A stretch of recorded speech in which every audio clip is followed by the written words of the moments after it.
हाँ तो दोस्तों, चक्रवृद्धि ब्याज से आज एक लास्ट क्वेश्चन आपके सामने लेकर के उपस्थित हुआ हूँ।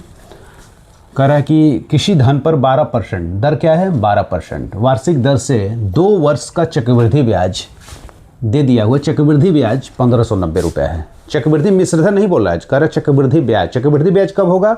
जब चक्रवृद्धि मिश्रधन में से मूलधन जब घटा दिया गया तो चक्रवृद्धि ब्याज होता है।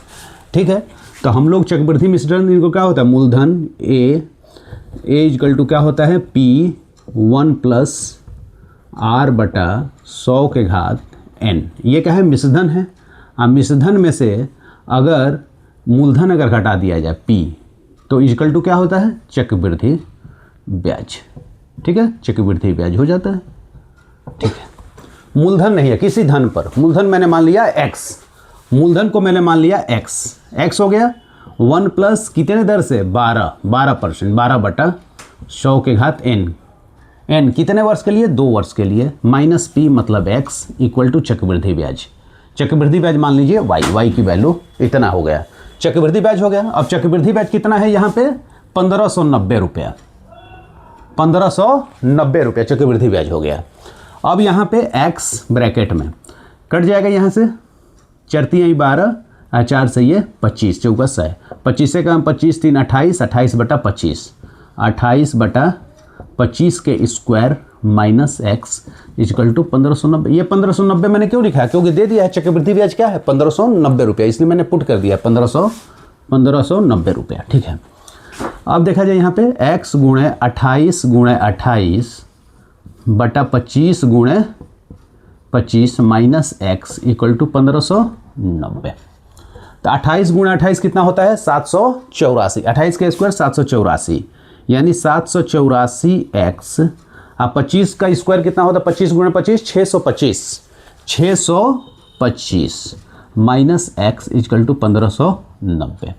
अब 625 × 1 625x, 784 में से जब 625 घटाएंगे, 784 में से 625 माइनस करेंगे तो कितना हो जाएगा, 14 में 5 गया 9, 7 में से 2 गया 5, 7 में 4 गया 159, यानी कि हम वैल्यू मिल गया 159x/625 इक्वल टू 1590।